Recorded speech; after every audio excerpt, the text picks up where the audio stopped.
যে একটি video post করেছিল তার 24 ঘন্টা কাটতে না কাটতেই কিন্তু সেই পোস্ট করা হয়েছে মিমের পক্ষ থেকে, এবং মিমের পক্ষ থেকে সমাজ মাধ্যম এক্সে একটি পোস্ট করে জানানো হয়েছে তার যে হুমায়ুন কবিরের যে আমজনতা উন্নয়ন পার্টি তার সঙ্গে যে জোট ছিল সেই জোট তারা ভাঙলো। কারণ যে বক্তব্য যে মন্তব্য করেছে হুমায়ুন কবির, যে ভাষাগুলো ব্যবহার করেছে তা সমর্থন করে না মিম।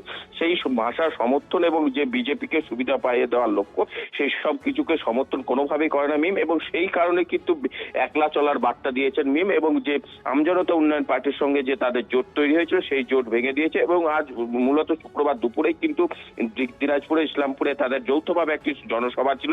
সেই জনসভার আগে ঠিক সকাল নাগাদ কিন্তু এই পোস্ট করা হয়েছে মিমের যে এক্স হ্যান্ডেল রয়েছে সেখানে, এবং তারা আরো দাবি করেছেন যে মিম সবসময় সমাজে পিছিয়ে পড়া মানুষের কণ্ঠস্বর হয়ে ভোটে লড়তে চায়, সমাজের পিছিয়ে পড়া মানুষের কণ্ঠস্বর হয়ে তারা বলতে চায়। কিন্তু সেই জায়গায় দাঁড়িয়ে এই মুর্শিদাবাদ এবং পশ্চিমবঙ্গে যে সংখ্যালঘুরা বঞ্চিত, সেকুলার সরকার, ধর্মনিরপেক্ষ সরকার থাকার সত্ত্বেও সংখ্যালঘু মুসলমান সম্প্রদায় বঞ্চিত, সেই কারণে তারা সেই লড়াইয়ে ডাক দিয়েছিলেন। কিন্তু যেভাবে হুমায়ুন কবিরের যে বক্তব্য সামনে এসেছে সেই কারণে তার সঙ্গে জোট ছেড়েছে, তবে তারা একলাই লড়বে এবং এই যে সংখ্যালঘু পিছিয়ে পড়া মানুষের কণ্ঠস্বর হয়ে তারা কথা বলবে।